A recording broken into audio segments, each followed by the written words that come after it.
Ayun, di Musrenbang kemarin kok nggak usul, kenapa Mas Ayun? Lah mau musrenbang kita kan sudah berdiri. Lah waktu itu mic-nya kan kita mungkin waktu ya keterbatasan waktu, jadi kita tidak bisa berdiri. Sebetulnya ya saya sendiri juga perhatian juga nganu Mas, tidak bisa usul. Nggak usah usul. Sebenarnya sudah punya rencana usul ya? Loh, ya banget sudah punya nih loh. Jadi sebetulnya usulan saya ini kan itu kemarin saya monitor ya Pak, dari hasil dari Pak Sekda waktu mengutarakan awal RKPD dari tahun ke tahun itu ya kita perhatiin dengan keadaan sekarang, yang mana keadaan sekarang tidak hanya tingkat nasional tapi tingkat dunia. Yang jelas di sini yang mau saya usulkan kemarin itu kan satu, dari keuangan untuk dana pusat yang tidak bisa diubah dari dana Pendidikan. dinas pendidikan dan kesehatan. Itu kita kemarin mau usul mestinya 3 Pak. Jadi kesehatan, pendidikan, dan lingkungan hidup. Jadi sehat, lingkungannya hidup juga sehat juga. Jadi 3 ini jangan sampai anggarannya dikurangi. Justru kita sekarang menambah lingkungan, dana lingkungan itu harus kita perhatikan. Dana lingkungan itu berbentuk seperti apa Mas? Ya contohnya dana lingkungan hidup kan sudah di situ sudah tertera pendidikan, kesehatan untuk apa?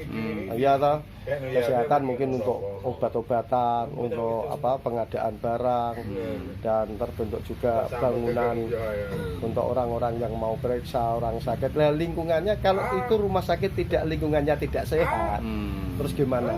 Gitu. Jadi 3 itu mestinya jadi satu, pendidikan, lingkungan kesehatan, dan lingkungan hidup. Tapi yang penting Mas, kemarin memang yang saya tekankan dengan Pak Bupati mestinya kemarin itu jangan sampai biaya pemeliharaan Mas. Pemeliharaan? Iya, karena Pak Bupati sendiri selama ini ya toh eman-eman toh sudah membangun seperti ini, kalau paling tidak itu harus kita pertahankan, kita pelihara, jangan sampai rusak. Justru biaya pemeliharaan terutama penerangan itu 1 tahunnya penerangan aja 5 miliar loh Mas. 1 tahun. Jangan sampai itu dikurangi. Sudah keadaan seperti ini tidak terang lagi. Iya, jadi pemeliharaan jalan-jalan itu yang sudah dibangun itu penerangan jalan ya? Iya, penerangan jalan plus pembangunan jalan, pembangunan yang lainnya lah yang sudah dikerjakan Pak Bupati ini jangan sampai 2 tahun lagi rusak. Pemeliharaannya ini sekarang ditekan, pemeliharaannya ditambah biar yang akan datang itu kita bisa bangun ya baru-baru lagi. Apalagi Mas, Pak Bupati kemarin ngomong bahwa RKPD ini tahun 2021 apabila lancar, normal. Padahal ini 2020 kan tidak normal Mas. Berarti 2021 gimana untuk anggaran 2020 ini yang tidak dilaksanakan. Lah maksud saya itu mungkin 2021 ini hanya kita masih memprediksi lah. Kalau 20 tidak lancar ya saya yakin 21 pun juga tidak lancar. Maksudnya ada perubahan. Nah, makanya kita tekankan itu biaya pemeliharaan semuanya Mas.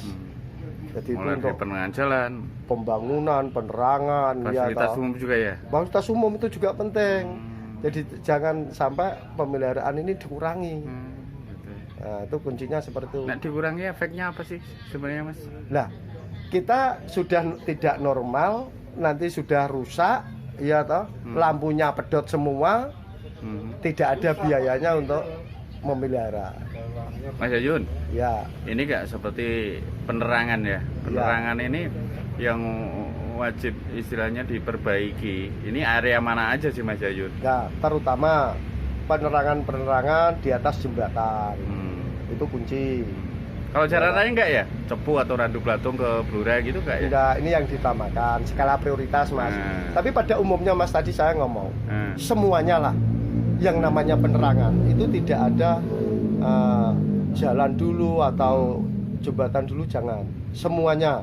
Itu global kurang lebih kemarin saya hitung 5 miliar sampai 6 miliar. Gitu ya. Iya. Itu dari pemeliharaan. Terus yang kedua, Mas, sebetulnya kemarin pun kita juga akan mengusulkan supaya Blora ini punya wadah sendiri untuk memantau dana-dana CSR baik dari perusahaan negara maupun perusahaan daerah. Itu CSR-nya untuk Kabupaten Blora saat ini masyarakat banyak yang tidak tahu. Nggo apa ya? CSR itu untuk masyarakat Blora ini untuk apa dan dapatnya berapa? Sampai saat ini banyak yang tidak tahu.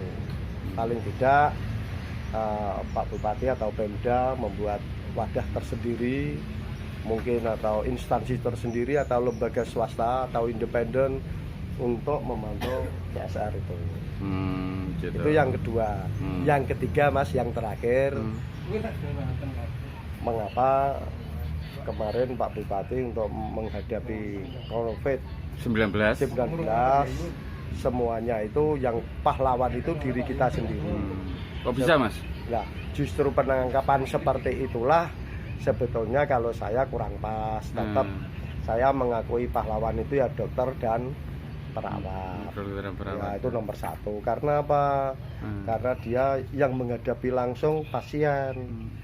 Nah, Pak Bupati untuk secara diri kita sendiri itu untuk ngepaske semua. Nek kabeh awake dhewe-dhewe iki do ngerti kabeh, penak. Mungkin Blora akan terhindar dari COVID-19. Oke, Mas Yayun, terima kasih ya. Salam sehat seger waras ya Mas Yayun ya. Salam corona. Ya, salam corona.